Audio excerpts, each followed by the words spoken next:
खबरों की शुरुआत करेंगे। बीजेपी के राष्ट्रीय महासचिव कैलाश विजयवर्गीय के खिलाफ मुखर हुए बीजेपी के पूर्व विधायक भवर सिंह शेखावत ने एक बार फिर से विजयवर्गीय पर गंभीर आरोप लगाए हैं। उन्होंने कहा कि ज्योतिरादित्य सिंधिया और कैलाश विजयवर्गीय की रंजिश पुरानी है।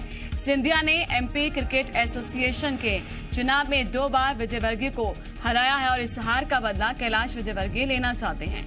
इसीलिए वो सिंधिया समर्थकों की सीट के प्रभारी बने हैं। शेखावत ने विजयवर्गीय पर पार्टी को नुकसान पहुंचाने का आरोप भी लगाया। उन्होंने कहा कि शिवराज सिंह की जगह सीएम बनने की चाहत में ही उन्होंने पैसे देकर बीजेपी के खिलाफ निर्दलीय प्रत्याशी उतारे। उन्होंने आरोप लगाया कि कैलाश विजयवर्गीय ने मुझे और उषा ठाकुर को इंदौर की राजनीति से बाहर किया। उन्होंने बताया कि अपनी बात पार्टी फोरम पर रखी। अगर सही समय पर कदम नहीं उठाए गए तो गंभीर परिणाम भुगतने पड़ सकते हैं।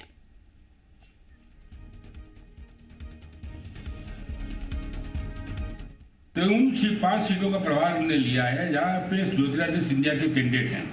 बदनावर में है, यहाँ है, हाटपिपला में है। इनको बदला लेना है ज्योतिरादित्य सिंधिया से, श्री कैलाश विजयवर्गीय, क्योंकि एमपीसी के चुनाव में 3 बार उनसे हार गए। अब ज्योतिरादित्य सिंधिया के कैंडिडेटों को हरा करके ये और ज्योतिरादित्य सिंधिया से बदला लेना चाहते हैं और पार्टी का नुकसान हो, इसकी चिंता तो कैलाश विजयवर्गीय ने कभी की नहीं।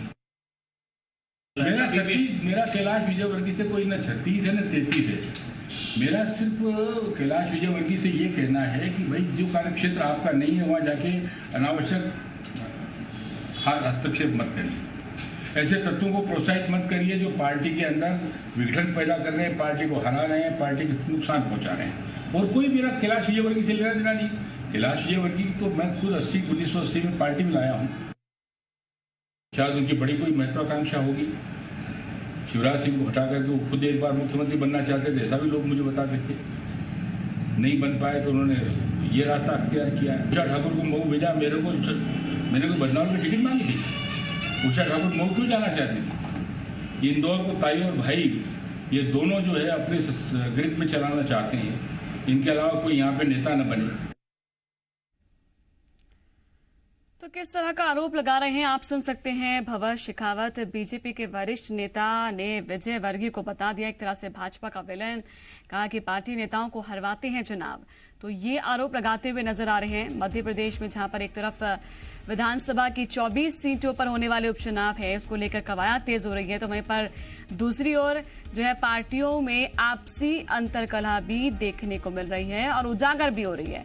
और इसी क्रम में जो है अब ये नया प्रकरण सामने आया है। भाजपा पार्टी के वरिष्ठ नेता हैं भवर सिंह शेखावत, जो कि राष्ट्रीय महासचिव कैलाश विजयवर्गीय को लेकर गंभीर आरोप लगा रहे हैं और कह रहे हैं कि वो कोई इनकी बड़ी महत्वाकांक्षा होगी। वो खुद भी बनना चाहते थे मुख्यमंत्री, वो पूरा नहीं हुआ तो दूसरे तरीके अपना रहे हैं और कई तरह के आरोप लगाए हैं। आने वाले उपचुनावों में कैलाश से पार्टी को नुकसान हो सकता है, ये भी संकेत दिए हैं। और इस पर विस्तार से चीजों को समझाने के लिए हमारे साथ एसोसिएट एडिटर हमारे जुड़ चुके हैं हरीश दिवेकर जी। हरीश जी, अब इसको देखा जाए, समझा जाए तो क्या मायने निकाले जाए? उपचुनाव की घड़ी बहुत करीब है और ऐसे में जो बीजेपी के वरिष्ठ नेता हैं वो तो विजयवर्गीय को विलेन का रूप बता रहे हैं भाजपा में। जी देखिए, इसका सीधा फायदा कांग्रेस को मिलेगा और कैलाश विजयवर्गीय इंदौर ही नहीं, मालवा नहीं, पूरे प्रदेश के लिए बड़े नेता हैं, देश के भी बड़े नेता हैं। और ऐसे में मालवा में, उनके गढ़ में, इंदौर में ही भाजपा के पूर्व विधायक अगर आरोप लगाते हैं तो बड़ा मामला गंभीर हो जाता है। ऐसे में अकेले भवर सिंह शेखावत नहीं, उन्होंने अपने साथ एक नाम और लिया जो कि संघ से जुड़ा हुआ बड़ा नाम है, उषा ठाकुर, मऊ विधायक। उन्होंने उनका नाम लिया और उनको कोट करते हुए कहा कि उन्होंने अपने बेटे के लिए उनको भी इंदौर से बाहर कर दिया। साथ में भवर सिंह शेखावत ने एक बात और कही, वो भी बड़ी मायने रखती है। उन्होंने ये कहा कि कैलाश विजयवर्गीय जो है इंदौर में MPC Madhya Pradesh cricket association के चुनाव में 2 बार ज्योतिरादित्य सिंधिया से हारे हैं। तो उस हार का बदला लेने के लिए 5 सीट पर प्रभारी बने और जहाँ जहाँ वो गए हैं प्रभारी, वहाँ पार्टी को नुकसान पहुँचा रहे हैं। और उन्होंने बदनावर का हवाला देते हुए कहा कि राजेश अग्रवाल जो निर्दलीय, उनके खिलाफ चुनाव लड़े थे, जिसके कारण भवर सिंह शेखावत हारे थे। उनको पार्टी में ले लिया गया। ना केवल ले लिया बल्कि उन कैबिनेट मंत्री बनाने का आश्वासन दिया। इससे पार्टी के जो नुकसान करने वाली बात संकेत दिए। और साथ में शेखावत ने यह भी कहा कि ताई और भाई इंदौर पर अपना ग्रिप रखना चाहते हैं। यही वजह है कि मुझे भी बाहर किया गया, उषा ठाकुर को बाहर किया गया। तो एक के बाद गंभीर आरोप लगाएं और कैलाश विजयवर्गीय गढ़ में लगाएं, चूंकि शेखावत भी इंदौर के हैं। लेकिन पहली बार भाजपा के किसी बड़े नेता ने और कैलाश विजयवर्गीय पर आरोप लगाएं, ये अपने आप में ही मतलब चौंकाने वाली बात है। और कांग्रेस इसको पॉलिटिकल रूप से काफ़ी अच्छे से बना पाएगी और चुनाव में ये बात जाएगी। दूसरी ओर जो सिंधिया समर्थक हैं उनके अंदर भी एक डर और भय पैदा होगा कि वाकई में कैलाश विजयवर्गीय जो मतलब सिंधिया से 2 बार चुनाव ने ऐसा तो नहीं कहीं उनकी कोई एक्टिविटी या गतिविधि जो है वो कहीं उनके नुकसान पहुँचाने वाली हो, तो उनको संदेह के घेरे में कहीं ना कहीं खड़ा कर दिया है। अब जिस तरह से मंदसौर वाले बयान दें, मंदसौर में भी उन्होंने बयान दिया कैलाश जी ने कि रात को 2-2 बजे जो भाजपा के कार्यकर्ता जुआ खेलते पकड़े जाते हैं तो मैंने उन्हें छुड़वाता हूं। तो उसके बाद ये वहां बवाल मच गया। कांग्रेस ने ये तक पूछ लिया कि भाजपा कार्यकर्ता जुआरी हैं। इस बयान से मंदसौर में निश्चित रूप से हरदीप डंके को भी नुकसान हो सकता है, भाजपा कार्यकर्ताओं पर भी सवाल खड़े हो सकते हैं और साथ में भाजपा कार्यकर्ता भी नाराज हो सकते हैं। तो ऐसे में अमर सिंह शेखावत के आरोप और ये बयान को जोड़कर चलाया जाएगा तो कैलाश जी को निश्चित तौर पर नुकसान होगा, साथ में पार्टी को काफी बड़ा नुकसान होगा। यही चेतावनी दे रहे हैं शेखावत जी कि पार्टी को ज्यादा नुकसान हो सकता है। फंडिंग की बात कर रहे हैं कि पार्टी के नेताओं को हराते हैं। अगर ऐसा है हरीश जी, हम इसको समझें, अक्सर बीजेपी ये कहती है कि अंतरकलह तो कांग्रेस के अंदर है, हमारे पास जो है सब कुछ है, हमारे साथ हर कोई है, हमारी एकजुटता है। तो ये एकजुटता की असली जो कलह है वो तो खुलती हुई शेखावत के बयान के जरिए साफ तौर पर दिखाई दे रही है और खामियाजा भुगतना पड़ेगा चुनाव में, फिर तो उपचुनाव में। देखिए, निश्चित तौर पे हम शुरू से ऐसा कह रहे हैं कि जब से भाजपा ने कांग्रेस साथ हाथ मिलाया बागियों के साथ जो कांग्रेस छोड़ के आए, तभी इस बात की सुगबुगाहट शुरू हो गई थी, क्योंकि कांग्रेसी का कल्चर अलग है, भाजपा का अलग है। दूसरा, जो कांग्रेस छोड़कर भाजपा में आए वो निश्चित तौर पर उस जगह बैठेंगे जहाँ भाजपा का जो कार्यकर्ता है सालों से झंडा उठा रहे हैं या उनका अधिकार था, वहाँ बैठेंगे। उन सीटों पर कब्जा करेंगे जीतने के बाद जहाँ भाजपा के कार्यकर्ता को या भाजपा के पदाधिकारी को आना था। तो ऐसे में कहीं ना कहीं असंतोष तो फैलना ही था। तो अंतरकलह की शुरुआत तो होनी थी। और बार बार कांग्रेस, यही वजह है कांग्रेस बार बार कह रही है कि भाजपा मंत्रिमंडल गठन क्यों नहीं कर रही, बार बार मंत्रिमंडल गठन के लिए, विस्तार के लिए जोर दे रही है, क्योंकि कांग्रेस जानती है जिस दिन मंत्रिमंडल का विस्तार होगा भाजपा का असंतोष स्तर जो है बहुत बढ़ जाएगा। उसका सीधा फायदा कांग्रेस उठाना चाहती है। कांग्रेस भी चाहती है जिस तरह से उसके असंतोष का फायदा उठा के भाजपा ने उनके विधायकों को तोड़ा है, उसी तरह उसी फार्मूले पे कांग्रेस भी इंतजार कर रही है कि इनका असंतोष का लेवल जो बढ़े और खुल के सामने आए। उदाहरण के लिए राज्यसभा चुनाव में एक विधायक ने क्रॉस वोटिंग की, तब उस स्थिति में क्रॉस वोटिंग हुई जहां असंतोष का लेवल अभी देखने को नहीं मिला। ना तो मंत्रिमंडल विस्तार हुआ, ना संगठन का विस्तार हुआ, ना निगम मंडल और प्राधिकरणों के जो अध्यक्ष के पद हैं वो भरे गए। ऐसे में अभी सारे रास्ते खुले हुए थे, विकल्प खुले हुए थे, उसके बावजूद एक विधायक ने क्रॉस वोटिंग कर दी। इससे भाजपा के अंदर असंतोष का जो स्तर है वो दिख रहा है। भंवर जो लाल है शेखावत के कैलाश विजयवर्गीय पर लगाए जो आरोप है उसको लेकर पार्टी के प्रदेश अध्यक्ष वीडी शर्मा ने कहा है कि भंवर लाल शेखावत पार्टी के वरिष्ठ नेता है, उनका कहना है कि ये हमारे घर का मामला है और वो इसे घर में बैठकर सुलझा लेंगे। तो क्या कुछ का, एक बार सुनिए। हमारा आपसी मुद्दा है। मेरी आदरणीय भंवर सिंह शेखावत जी भारतीय जनता पार्टी के हमारे वरिष्ठ नेता हैं, मेरी उनसे बात हुई, आपसी मुद्दे हैं। कभी कभी इस प्रकार की बातें होती रहती हैं और उनके साथ हम अपने घर का मामला, हम घर में उसको उनके साथ बैठ करके उन चीजों का समाधान हम लोग निकाल लेंगे। और ज्यादा बातचीत करने के लिए हमारे साथ बीजेपी की ओर से रजनीश अग्रवाल जी हमारे साथ जुड़ चुके हैं। रजनीश जी, स्वागत है आपका। मेरे साथ एसोसिएट एडिटर भी बने हुए हैं हरीश दिवेकर जी, वो भी आप सवाल करना चाहेंगे। हरीश जी, पहले आप सवाल कर लीजिए। रजनीश जी, जिस तरह से एक अंदाज लगाया जा रहा था कि भाजपा के अंदर असंतोष बढ़ेगा और कांग्रेस भी इस बात का इंतजार करे मंत्रिमंडल विस्तार हो, लेकिन मंत्रिमंडल विस्तार के पहले इस तरह का असंतोष उभरेगा, उस पर आप क्या बोलना चाहेंगे? देखिए, मुझे लगता है कि ये जो असंतोष कहा जा रहा है या जो कह रहे हैं वो मुझे लगता है उन बयानों को, उन बातों को फिर से सुने और एक बार में समझ में ना आए तो बार बार सुने।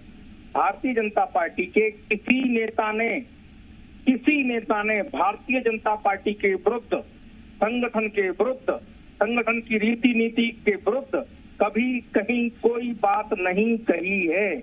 अगर कहीं कोई किसी विषय को लेकर मतभेद है या कोई अपनी बात है, अलग सोच है, समझ है, वो जो प्रदेश अध्यक्ष जी ने कहा उस दृष्टि से बैठ के बातचीत हो जाती है। मनुष्यों का संगठन है, मशीनों का नहीं है।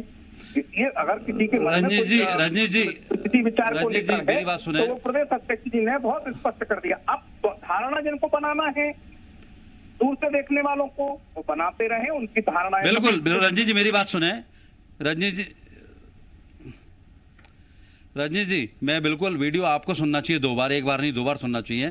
और बिल्कुल साफ तौर पे भंवर सिंह शेखावत बोल रहे हैं, कैलाश विजयवर्गीय के खिलाफ आरोप लगा रहे हैं। साथ में उन्होंने ये तक कहा कि पार्टी के उचित फोरम पे 2 बार बोल चुके हैं, उसके बावजूद कार्रवाई नहीं हो रही। पार्टी ने अगर समय रहते नहीं संभली तो निश्चित तौर पर आने वाले समय में नुकसान होगा। आप एक बार चाहे तो वीडियो दोबारा सुन सकते हैं मन की तसल्ली के लिए। हम 2 बार नहीं 4 बार सुन चुके हैं, उसके बाद ही आपसे ऐसा सवाल कर करते रहे हैं हैं। हरीश जी, एक बार ना इनको सुनवा देते हैं कि क्या कुछ कहा है भंवर सिंह शेखावत ने। जरूरत नहीं है। रजनीश जी, एक बार आप खुद भी सुनिए क्या कुछ कहते हुए नजर आए, उसके बाद हम बात करेंगे। सुना है ना, मैंने सुना है, मेरे को क्यों जबरन में सुनाने की बात कह रहे हो आप? जब मैं कह रहा हूँ सुना है।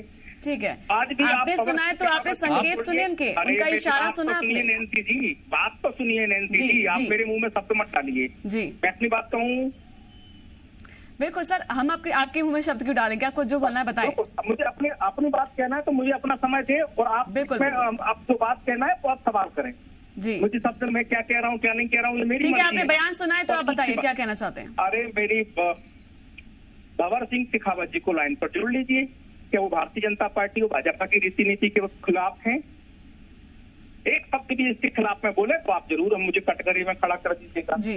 मुझे लगता है अतिरेक मत करिए विश्लेषण का, जो कहा गया उतना ही समझने की कोशिश करिए। और प्रदेश अध्यक्ष ने नहीं विश्लेषण, रजनीश जी विश्लेषण नहीं हो रहा, बिल्कुल विश्लेषण, रजनीश जी बिल्कुल विश्लेषण नहीं हो रहा, कोई विश्लेषण नहीं हो रहा। सिर्फ भंवर सिंह शेखावत ने साफ तौर पे कहा है कि कैलाश जी के बारे में फोरम पर, उचित फोरम पे बोला है, लेकिन अभी तक उन्होंने सुनवाई नहीं की है। इसका मतलब क्या है वो समझ नहीं पा रहे हैं, क्यों कार्रवाई नहीं हुई कैलाश जी पर। स्वतंत्र हैं, आप पत्रकार हैं, आपकी अपनी सोच है, समझ है, दृष्टि है, आप विश्लेषण कर सकते हैं। भाजपा ने तो अपना मामला क्लियर कर दिया, प्रदेश अध्यक्ष ने क्लियर कर दिया, भंवर सिंह शेखावत जी ने जो कहा उस पर बहुत स्पष्ट कर दिया। बाकी आपको अपने जो मायने निकालने आप निकालते रहिए, लेकिन वो सच नहीं है। आप मायने निकालने के लिए स्वतंत्र हैं, आपकी अपनी विश्लेषण की वो है स्थिति है, पर वो सच नहीं है, वो सच नहीं। रजनीश जी हमारे साथ, नरेंद्र सलूजा जी भी हमारे साथ जुड़ चुके हैं कांग्रेस की ओर से। नरेंद्र जी स्वागत है आपका। यहाँ पर भंवर सिंह शेखावत जी जो हैं बयान दे रहे हैं और कैलाश विजयवर्गीय को लेकर काफी कुछ कहा है उन्होंने। अगर आपने नहीं सुना होगा तो सुनवा देंगे, क्या कहेंगे सर? मैंने पूरा वीडियो सुना है, मैं अपडेट देता हूँ। विपक्ष का काम रहता है कि हर नेता का अपडेट की जानकारी रखना। बड़े वरिष्ठ नेता हैं, हमने जब राजनीति की शुरुआत भी नहीं करी थी, हम छोटे छोटे से जब वे भाजपा के वरिष्ठ नेता गिनने जाते थे, जेल भी रहे कई वर्षों तक, वो निश्चित तौर पर कद्दावर नेता है। मैं तो उनकी बातों को बड़ी गंभीरता से लेता हूँ। कितने गंभीर और संगीन आरोप लगाए उन्होंने।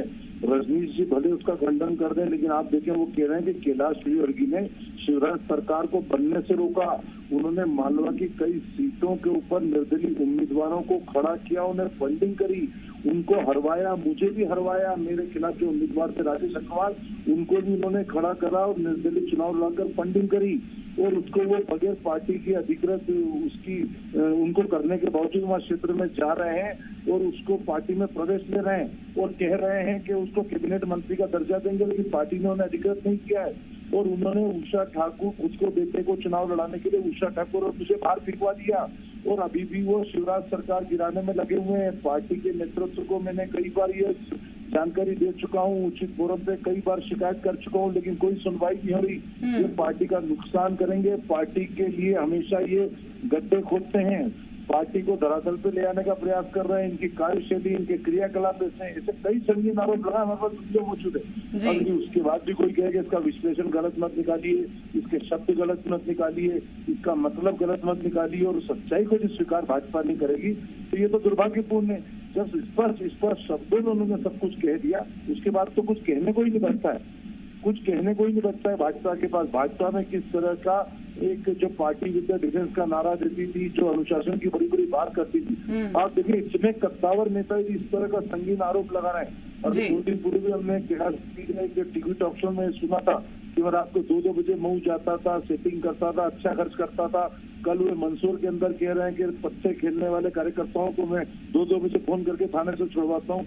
तो आप देखिए ये पार्टी किस ओर जा रही है, कैसा सिस्टम मोदी जी ने किया, यही नया भारत, यही पार्टी की तरफ से। रजनीश जी इस पर जवाब देंगे आप? दिया, आप विश्लेषण करिए, कांग्रेस ताली बजाए, मुझे कोई दिक्कत नहीं है, कोई आपत्ति नहीं है। प्रदेश अध्यक्ष भारतीय जनता पार्टी के रजनीश जी, बयान जो सामने था वो सामने आया है। जयंती जी बात सुनिए, बीच में मत टोका कीजिए, नहीं तो मत जोड़ा कीजिए। नहीं, आपको जोड़ना है इसलिए ताकि आप सवाल का जवाब भी मिल सके। सुनिए, मैंने 2 बार आप भले ही उससे नकार दें, आप भले ही नकार दें, जो बयान सामने आपके सामने रखा है। आप तय करेंगे, पार्टी तय करेगी कि आप तय करेंगे।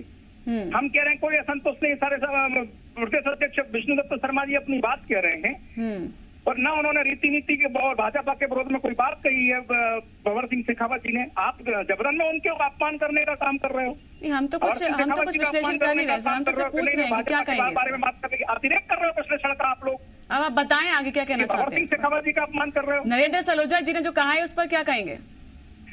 मैंने जो कहना नरेंद्र सलूजा जी की दृष्टि से कांग्रेस की दृष्टि से भाजपा को देखूंगा, कांग्रेस की दृष्टि से भाजपा को देखूंगा। हमारी पार्टी की इतनी कमजोर दृष्टि है कि हम कांग्रेस की बिल्कुल आप अपनी दृष्टि देखिए, आप प्रवक्ता है, अपनी बात रखिए।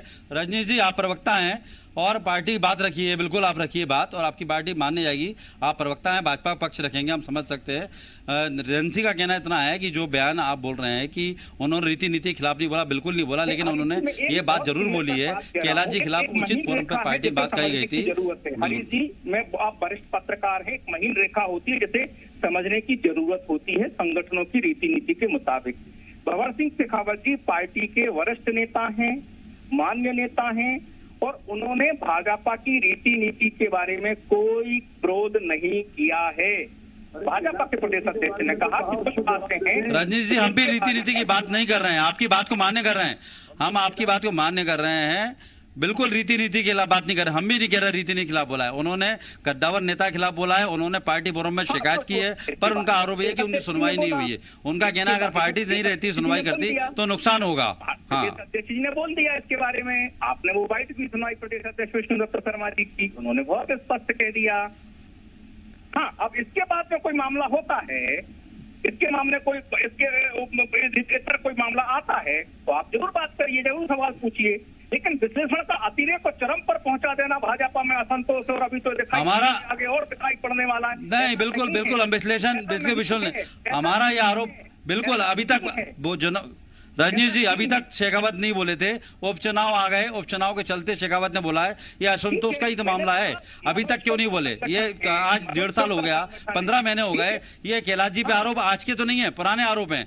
आज बोले हैं उपचुनाव के चलते असंतोष है। अब इसको आप प्रवक्ता होने के नाते ना माने वो बात अलग है, आप अपना धर्म निभा रहे हैं, हम समझ सकते हैं। आप भाजपा के प्रवक्ता है, बुद्धिजीवी है और अपनी बात को अच्छी से रखते हैं, हम समझ सकते हैं। हम विश्लेषण नहीं कर रहे हैं, हम जो घटनाक्रम है वही बता रहे हैं। वैसे आपको मानना होगा, ना माने अलग बात है, क्योंकि आप अपनी पार्टी रीति नीति जुड़े हुए हैं, आप बुद्धिजीवी हैं, पर लेकिन हम बिल्कुल अतिरेक नहीं कर रहे हैं। हम तो शेखावत जी का आरोप है, उन पर आरोपों पर सवाल मांग रहे हैं आपसे और आपका जवाब है उसको भी मान्य कर रहे हैं। हम बिल्कुल आपके डिनाई नहीं कर रहे आपकी बात को, रीति नीति पे सवाल कर रहे हैं। लेकिन ये बात मानना होगी आपको, ये बात मानना होगी, चाहे आप ऑन कैमरे पर ना माने, इस बात को मानना होगा रजनीश जी कि असंतोष निकल के आया है। 15 महीने बाद बोले हैं शेखावत, इसके पहले नहीं बोले थे। प्रदेश अध्यक्ष हैं, जब प्रदेश अध्यक्ष ने जवाब बहुत स्पष्ट 2 टूक शब्दों में दिया है, इसके बाद में फिर संशय करना ये विश्लेषण का अतिरेक ही कहा जाएगा। मैं बार बार कह रहा हूँ, ठीक है रजनीश जी, आपने देखा होगा कालांतर में, बिल्कुल आप पार्टी के प्रवक्ता हैं, हम समझ सकते हैं कि आपकी मर्यादा क्या है, कहां तक आप बोल सकते हैं, लेकिन सच्चाई ये है जो कि भंवर सिंह शेखावत बोलते हुए नजर आए हैं और ये नुकसान उपचुनाव में ना हो जाए, इसलिए हम सवाल आपसे कर रहे थे। शुक्रिया हमारे साथ जुड़ने के लिए रजनीश जी और नरेंद्र सलूजा जी, आपका भी। हरीश जी, तमाम बारीकियों को समझकर जो भी जानकारी आप देते हैं हमें विस्तार से बताते हैं, उसके लिए शुक्रिया आपका। फिलहाल आगे बढ़ते हैं।